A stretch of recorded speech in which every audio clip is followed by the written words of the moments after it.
All right, good morning, everyone. Is this fun? Is this on? Okay. So last year I gave kind of a series of talk on different religions of the world, and Pastor Casey actually asked me, say, hey, come to EM and talk about these religions. I was actually hesitant because I feel most of them are boring, but I give a try. Okay. So today I'm going to talk about the difference between a very commonly asked question. At least people ask me that all the time. What's the difference between Catholic versus Christian? Now, my mom, many of you don't know, my mom actually is a Catholic. So I grew up only knowing Catholic. I didn't go to church a lot, but I remember if my mom took me to church, it was for Christmas Mass. So Catholic is the only thing I know. For me, Christianity equals to Catholic. Okay. Now, can you name someone who is a famous Catholic? Pope. Okay, great. Pope. Who's the Pope right now? Pope Francis. That's great. Okay. Anyone else? Who? Martin Luther. Was he a Christian? Okay. So these are some famous Catholic that most of you should know. Okay. Now, as a pastor, many people have asked me this question: the difference between Catholic and Christianity, or do Catholic have salvation, or don't they worship Mother Mary? Can pastors get married? I'm so glad people, care for my well-being. Is indulgence, which is a ticket to have your sin forgiven, is it still being sold by Catholic Church today? By the way, it is not, okay? Actually, it stopped in 16th century, which this actually led to the Reformation of Martin Luther, but anyway, it actually stopped in 16th century. I'm going to touch some of these topics, but not all of them. But before I dive into it, I want to do some clarification. Because usually people ask me, the question I receive is difference between Catholic and Christian. Now, that's actually not the right question to ask. Do you know why is that? Why is that not a good question to ask? I heard the right answer. Because technically speaking, the broader definition of Christianity actually includes three different branches, and they are the Catholic or Roman Catholic, which is the biggest branch of all. Then the Protestant, which is us. And usually we use the narrower definition of Christianity, and we equate us, Protestant, to Christian. But actually, Catholic also recognize themselves as Christian. Does that make sense? All right, so, and the third branch is Eastern or Greek Orthodox, and most people don't know who they are. But it's okay. They are important, but just that we don't have time to talk about them today. But so the issue is, actually Catholic, they also recognize and they also refer themselves as Christians. So it's not the right question to ask the difference between Christian and Catholic, because Catholic also refer to them as Christians. So the right question to ask is what? Yeah, it's the difference between what? Yeah, Protestant and Catholic. That's supposedly the right question. So a very, very brief history. I don't want to bore you, okay? Now, so before, this is going way back, the early churches, the churches is called Catholic Church. Now, Catholic simply means universal, meaning a church that everyone can attend. It's not just for the Jews, or it's not just for any ethnic group. It's for everyone to join. So that's why they call it Catholic Church, meaning it's universal, that everyone can join. The first division happened in 1054. It's called the Great Schism. And with that, the Roman Catholic and the Eastern Orthodox, they divided. It's not super important for today.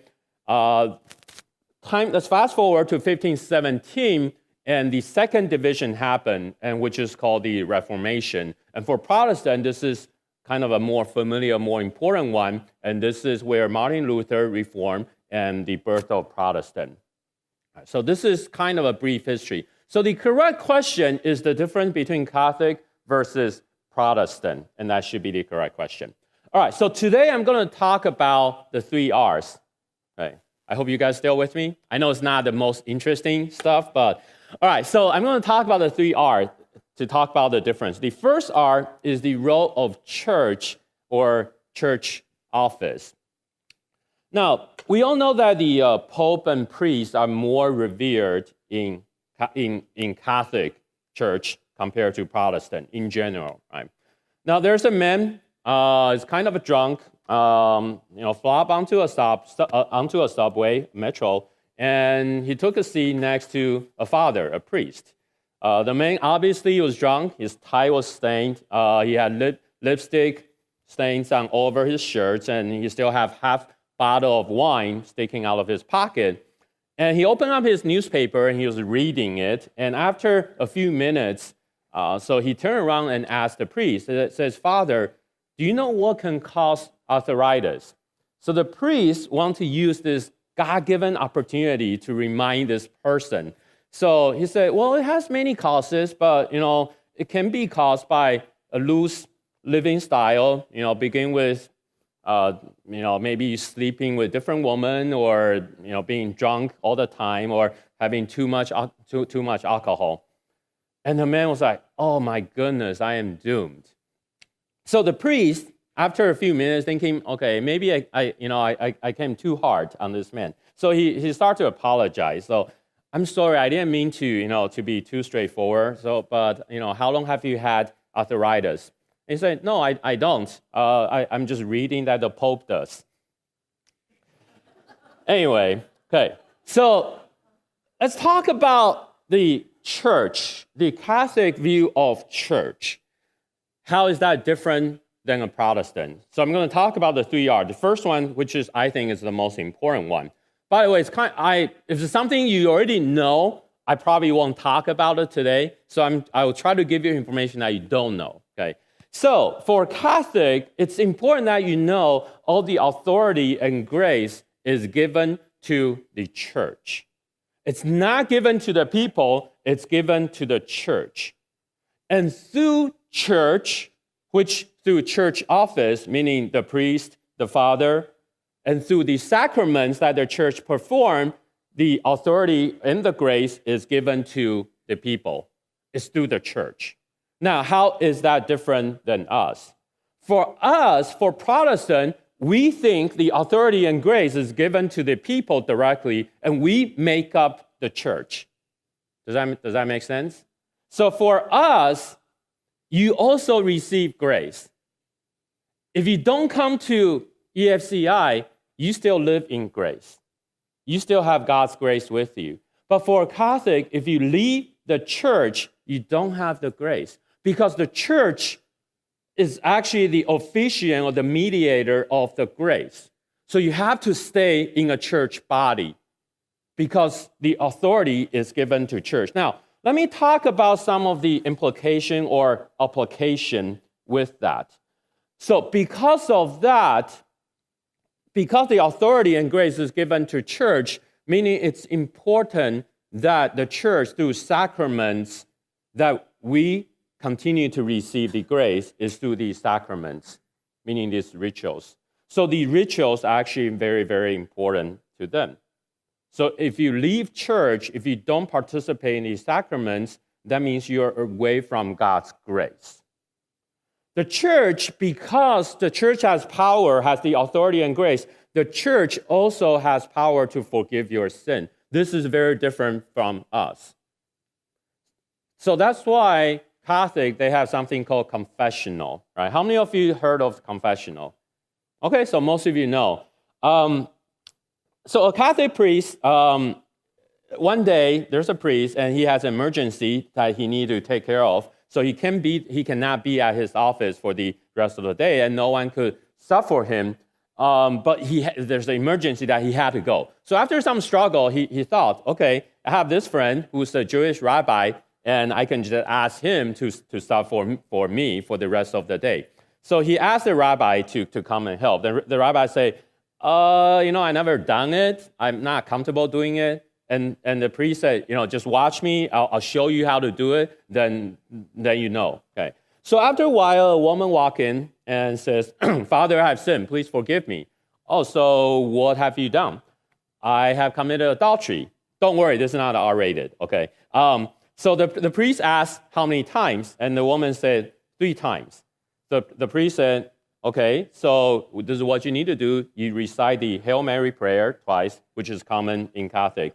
Then offer $5 in the offering box and do not sin again. After a while, another man come in and says, Father, I've sinned, please forgive me. And the same conversation went down, and the man answered, I also committed adultery 3 times. So the priest also replied, recite the Hail Mary prayer twice and offer the $5 in the offering box and do not sin again. And after this, the rabbi said, okay, I think I got it. Okay, so the priest left. So the rabbi stood in the confessional, and after a while, another woman came in and says, Father, I have sinned. Please forgive me. So the rabbi asked, what have you done? I have committed adultery. How many times? Just once. So the rabbi said, okay, I think this is what you need to do. You do it 2 more times because the deal is 3 times for $5. Now, it's not the most, I apologize, this is not the most respectful joke, but this is what confessional is about. Is the father or the priest has the authority to forgive your sin, has the authority to tell you that your sin is forgiven. Because remember, the authority and grace is given to the church. So the father or the priest representing the church has the authority to forgive your sin. For Protestant, your confessional prayer goes where? Jesus, that's right. You pray directly to God, and you don't have to come to me or Pastor Casey or anyone, because your confession directly goes to God, and Jesus is the one who forgives your sin. I don't have the power to forgive your sin. I don't have the power on behalf of Jesus to forgive your sin. But for Catholic, the priest actually has the power on behalf of the church, because the church is the one who receives grace and authority. So that's one of the major differences. Now, the other application is explaining the Bible. Remember, because the authority is given to the Catholic Church, so they have the authority, the priest has the authority to explain the Bible. No one else has the authority to explain the Bible. So whatever the priest says, that is the correct theology. And of course, the Pope, head of all the priests, has the ultimate authority that you cannot disagree with. For Protestant, for us, you guys can all read your Bible. You guys can all do your explanation, right? I mean, if you don't understand it, you can read the Bible commentary. And you figure out they all say different things. So you're still confused. So you come to ask the pastor. And I tell you something, you can still disagree. You can still argue with me, right? And if I don't give you a good attitude, you can simply leave the church. Go to a different church if you don't agree with my theology. Now, I'm not being sarcastic. It can happen, right? If you don't agree with my theology, you argue with me, then you leave, right? If you don't like me, you just leave this church. For Protestant, you will lose your salvation. This is not what you're supposed to do, because whatever the priest explain, that is the right interpretation of the Bible, because remember, only the church has the authority and the grace, and you don't. So you cannot explain the Bible any way you want. You cannot disagree with the priest. Right? Now for us, of course, if you leave the church, you still have salvation, right? You don't just go to the church next door, right? Now, so why is that different? There is the theological foundation that I want to talk about. The key verse is Matthew 16. Matthew 16 is a conversation between Jesus and his disciple, his head disciple, Simon Peter. So this is what Jesus said. Jesus said, do you know who am I? And Simon Peter answered, you are the Christ, the Son of the living God. I also say to you that you are Peter. So this is Jesus saying. Jesus said, I also say to you, you are Peter, and upon this rock I will build my church. So for Catholic, this rock, this foundation is Peter. Because remember, Peter's name, which is Petra, meaning the rock, right? And Peter is known as the first pope of Roman Catholic. So all the pope is the rightful succession of Peter. Peter, we all know, is the head of the 12 disciples, so he is the first pope. Then all the other pope is his succession until Pope Francis, which is the 266 of this succession. So the church always have this power to forgive sin and to condemn people because Jesus said, the gates of Hades will not overpower it. I give you the key of the kingdom of heaven, and whatever you bind on earth shall also be bound in heaven. So the church, because Peter has that power, the church always have this power to forgive and to condemn people because Peter is the rock that Jesus said. Jesus said, you are Peter, and upon this rock. So for a Catholic, this rock is Peter because Petra, which Peter's name, is rock. Now, for Protestant, we don't think it was Peter. We don't think this rock is Peter. So who do we think this rock is? Okay, that's Jesus. That's right. There are two different answers that the Protestant think. Number one is this rock is the factual content of this statement. What does that mean? It's this statement that you are the Christ, the Son of living God. It's this statement is the rock of the church, not Peter, this person. So Peter had the power to bound whatever on earth in heaven. It doesn't mean the church has it. It's just Peter. It doesn't mean the Catholic Church has this power. So the first explanation is just this factual content, this statement that Peter said. That is the rock of the church. The second, you guys already mentioned, is Jesus Christ himself, which in the Bible more than once is referred to Jesus Christ as the rock, never referred to any single person as the rock of God's church. So if you look at the whole context, it has to be Jesus Christ himself, not Peter. Anyway, so that's the difference. That's what Protestants believe. So we look at this rock, we don't think it's talking about Peter, therefore we don't think the Catholic Church has the power to bind whatever or condemn whatever, because we think it's Jesus Christ. So that's one of the main difference. Okay. So the first part I already talked about is the role of church or church office. So I'll try to be objective, and the application for both sides, there are weaknesses, and I'm going to quickly conclude the first point with what's the Catholic's weakness. So the Catholic weakness is the Pope or priest has too much power, right? So whatever they say is correct. And sometimes that can easily lead to corruption or can be the wrong interpretation of the Bible. The second thing is believers, they lack the power to discern. Because you're asked to obey 100%. You cannot argue or disagree with the Pope. So after a long time, the believers may lack the power to discern if that's the right interpretation or not. Because after all, you don't have the power to interpret. Because it's the Pope has the power to interpret.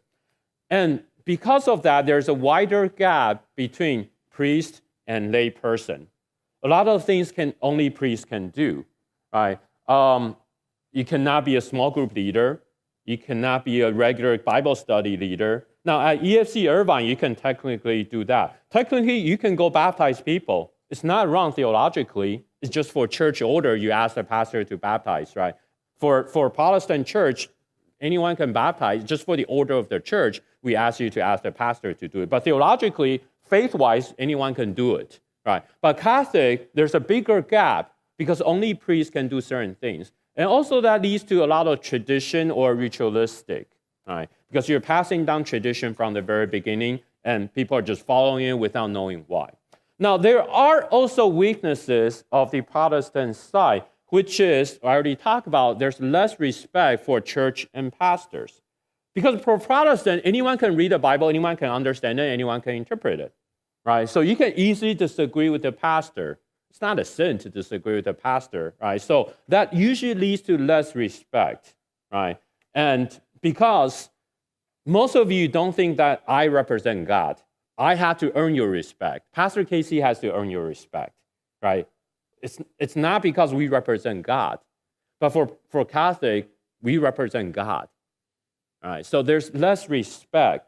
Now, also, because Protestant, everyone can read on your own Bible, and everyone can interpret the Bible your own way. So, therefore, many different denominations, right? There's no one leader.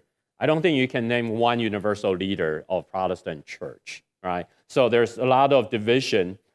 This can be good or bad, but mostly, at least you don't have the unity that Catholics do, right? The other thing is convenient. Because we don't have the respect for gathering. Now remember, Catholic, their gathering is called what? Mass. That's right. Meaning a group of people, everyone gather, right? It's a massive of people. Our gathering is called what? Service. What does service mean? We serve you, right? It's the church serving you.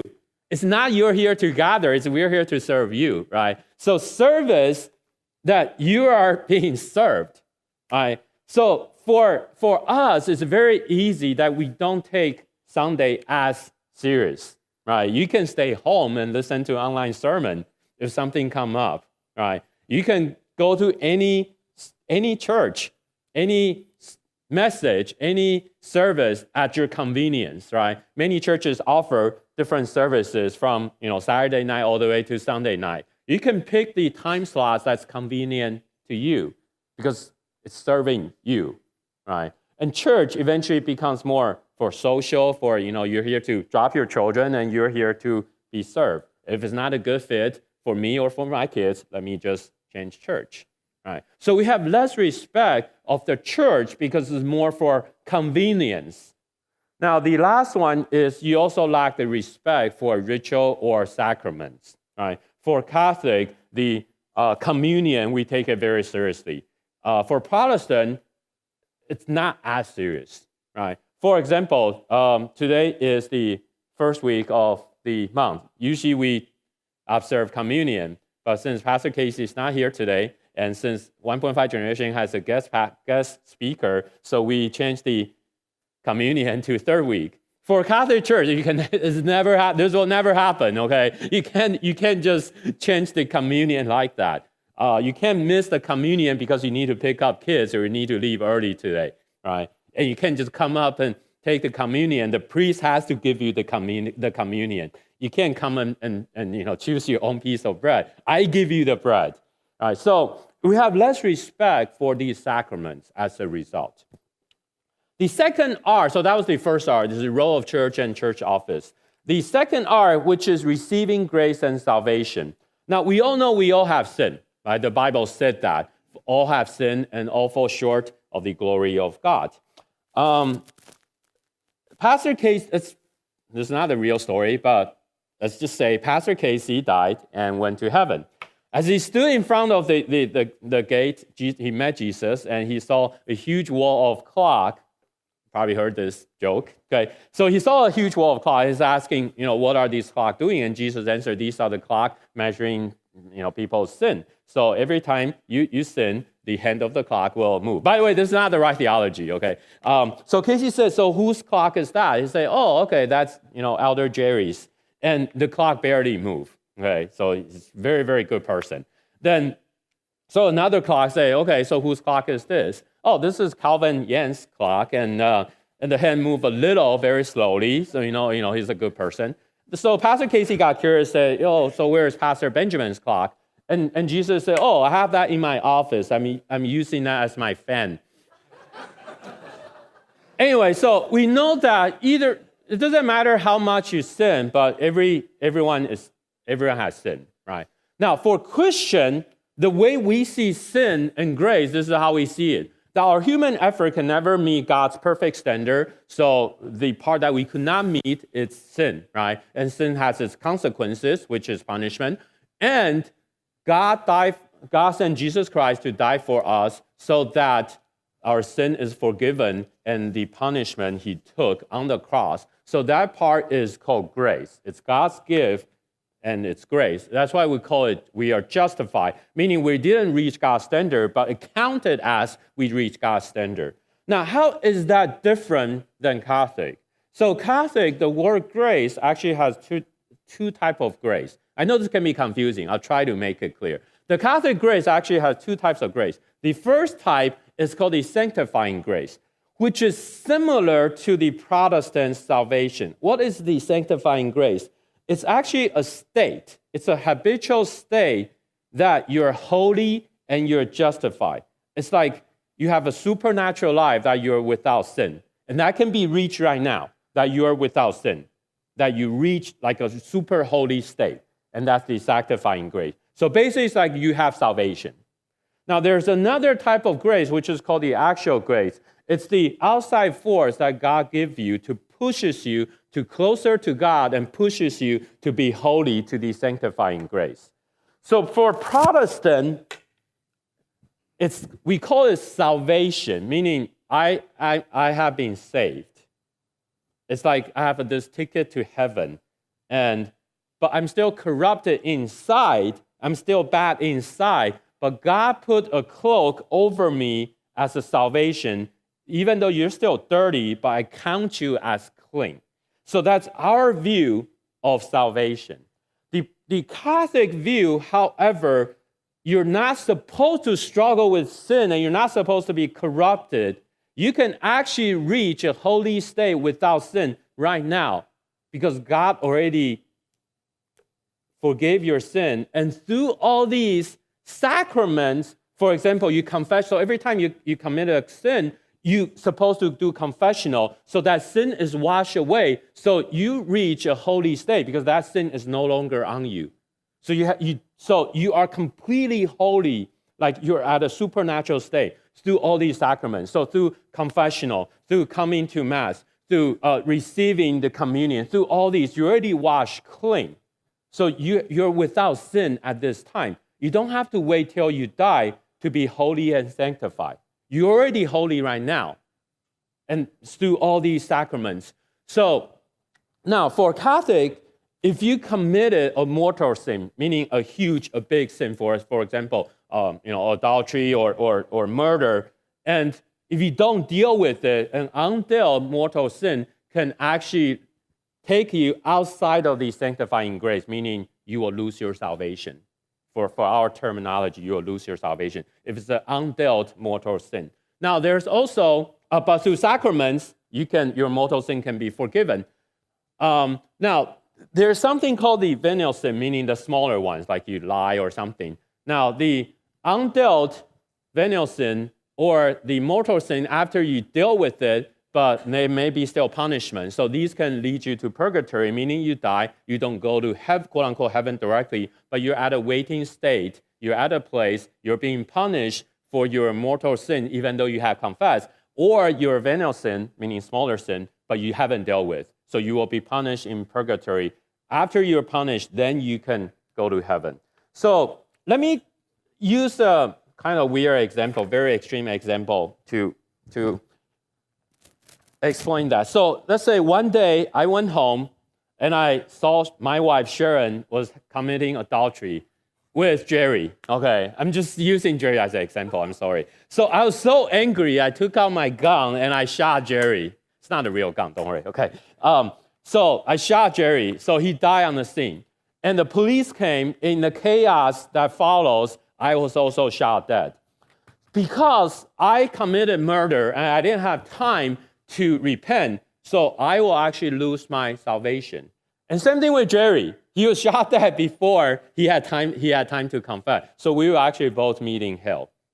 So for Catholic, the salvation is kind of a fluid, dynamic situation. You can lose it if you commit a mortal sin. For Protestant, it's not that easy to lose your salvation, right? Many believe you cannot, even though if you believe you can lose your salvation, you have to actually renounce Christ for you to lose salvation. It's not that easy. For Catholic, it's a dynamic, fluid situation. You may lose it any time if you commit a mortal sin that's not dealt with. Okay. So let me go directly to the weakness of both. So for Catholic, it's too much emphasis on sin and punishment. For Protestant, it's too little emphasis on sin and punishment. So people may live in fear if you're a Catholic, but Protestant people may dwell in sins because you don't have the fear of losing your salvation, so you continue to sin. Right? For example, you can continue to watch pornography and you can continue to doing it, and you feel, hey, maybe I'll still have my salvation, right? So the gray area is sacraments or punishment payment. Maybe it feels like you can use these to earn forgiveness. It's almost like you can use your good action to exchange for forgiveness, right? And for Protestant, our weakness is less supernatural transformation as a new creation. So the moment we receive communion, the moment we receive baptism, the moment we repent, it doesn't mean we have a transformation. You have less of supernatural transformation because you still dwell in sin.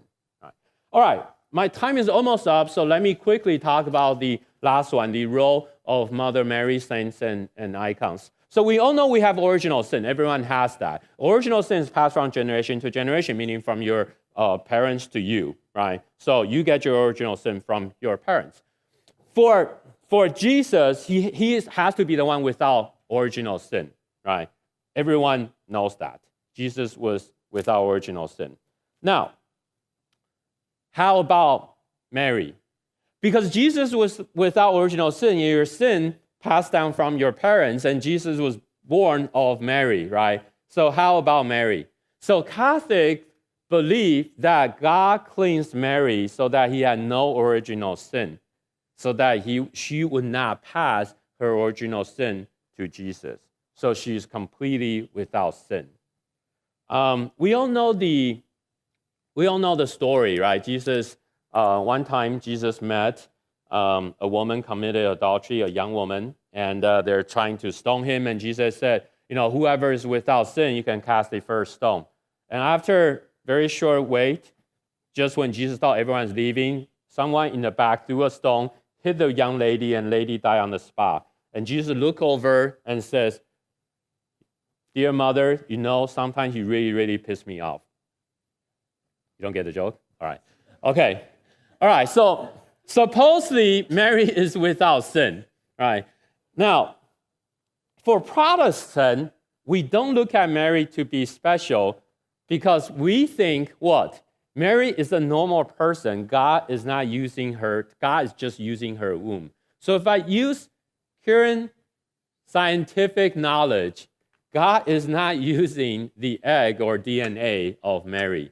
God is just borrowing the womb of Mary. So if the DNA or egg will pass down, if our soul or original sin is passed down by the sperm and egg, it won't affect Jesus.